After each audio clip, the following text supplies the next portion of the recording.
And we're back. You have to be able to get to that location. So if you say to yourself, okay, I live here. Oh, I found this wonderful area 20 miles from here. Are you going to be able to get there? You're going to be able to get there? Walk. Exactly. It's a long walk, and you may not be able to get there. So it needs to be within where you can walk or get to or ride a bike to. And then if you're riding a bike, you got to be able to ditch that bike somewhere where no one sees it or hide it under leaves and branches. This all sounds nice, but it doesn't sound nice. It's going to be a living hell. Realistic. It's the only way you're going to survive, though. And everybody can make the choice on what they want to do, or you can go ahead and get your head lopped off, or you can be herded into a camp where you're going to get your head lopped off over. Anyway, but one of the things that is talked about in the Bible is people head for the mountains and they survive. They head for the mountains and they survive. Now, I don't know why, because the Antichrist can reach everywhere. But it said there's people that do head to the mountains and they do survive. Maybe because the mountains, it's so remote. It's like, you can... Maybe because the Antichrist is like, well, I'm controlling everybody down here. Who cares about a few of them assholes up on the mountain? I don't know. Maybe, I don't know. Maybe it has something to do with symbology, because that's where God always met the prophets and Jesus and Moses and stuff like that. It could, and maybe he protects them, but... Yeah. I will tell you this, as far as a bug out bag, since you don't know. Yeah, sorry. There could be other people that don't know what a bug out bag is. A bug out bag is either a large duffel bag or a large backpack that you can carry without issue. In other words, and what you do with that backpack is if there's an emergency and you got to get out of your house, everything you need to survive is going to be in that bag. So you really have to think about it. Like, for example... Bug spray. If you're going to be in the woods, you want to have something that's going to stop the mosquitoes, because that could be a living nightmare. Yeah.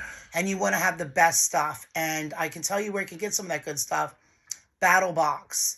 If you go to Battle Box, they have this bug repellent, and it's in a little container like this, and it's an oil. So a little goes a long way. It's lightweight, easy to pack in your bug out bag.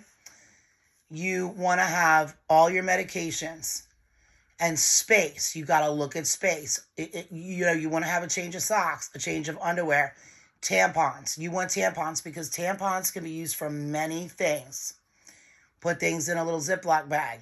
If you have a cut, you need gauze, a tampon. If you need a regular tampon, a tampon. Nosebleed, tampon.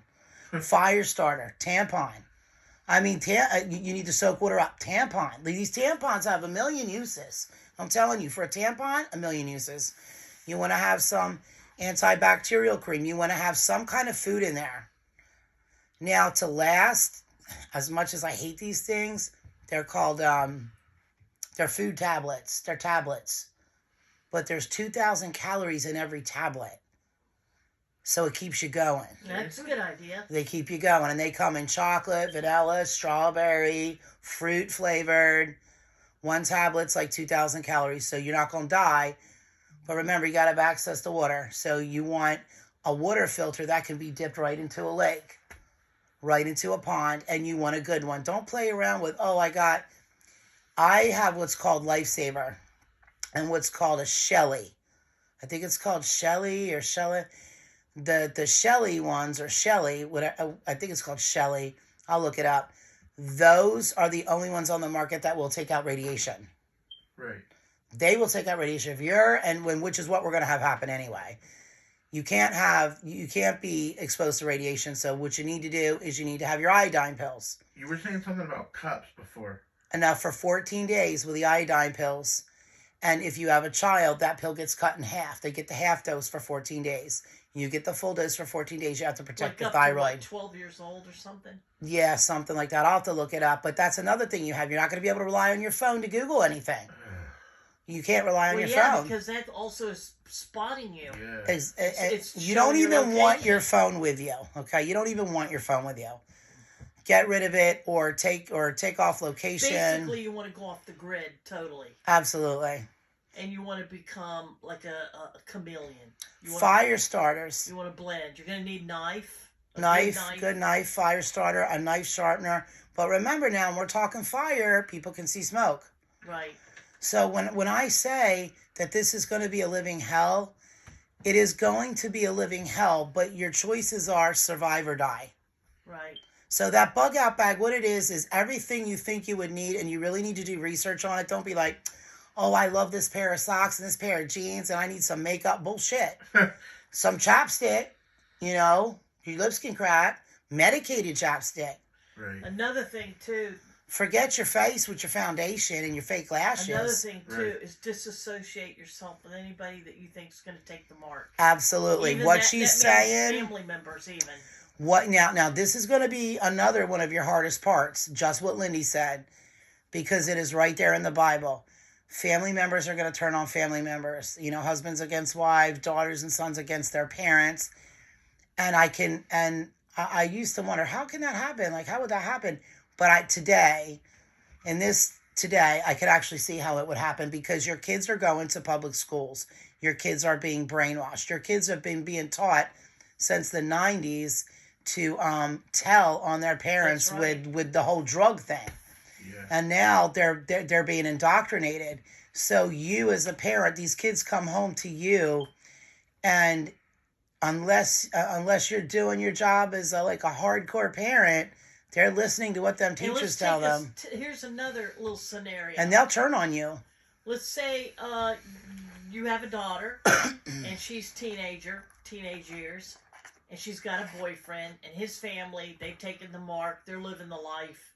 There you go. Liddy's giving you prime example. They're getting to go to concerts, sports events. Drive their cars. They're getting to basically live life, eat well, and let's say the daughter is sick and tired of the way the parents. And we're already talking a teenager here. Parents are living, and she's like, oh well, they're fanatics. They won't. They think it's like taking the mark, and they won't get the chip or whatever.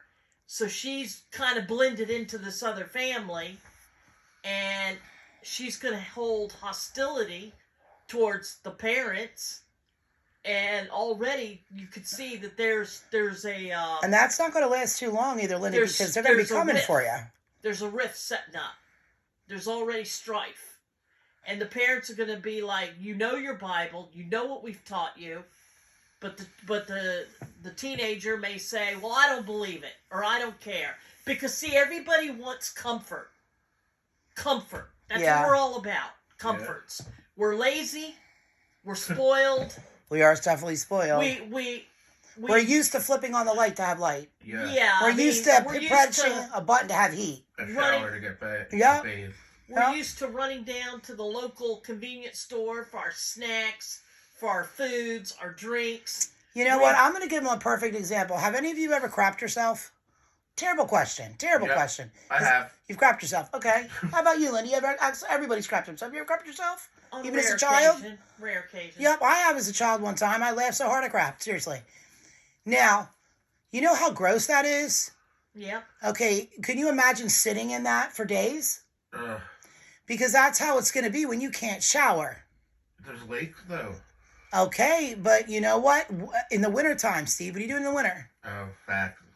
Okay, so this is what I'm telling you. We're talking living hell here. I'd almost rather have the light cut off at that point. Well, that's the choice it's going to come down to. That's the option. Yeah. That's the option. And they're already telling you in a regular bad situation, not talking about taking the mark or anything, we're talking about just like a nuclear, let's just call it a nuclear accident. All right, we'll be right back.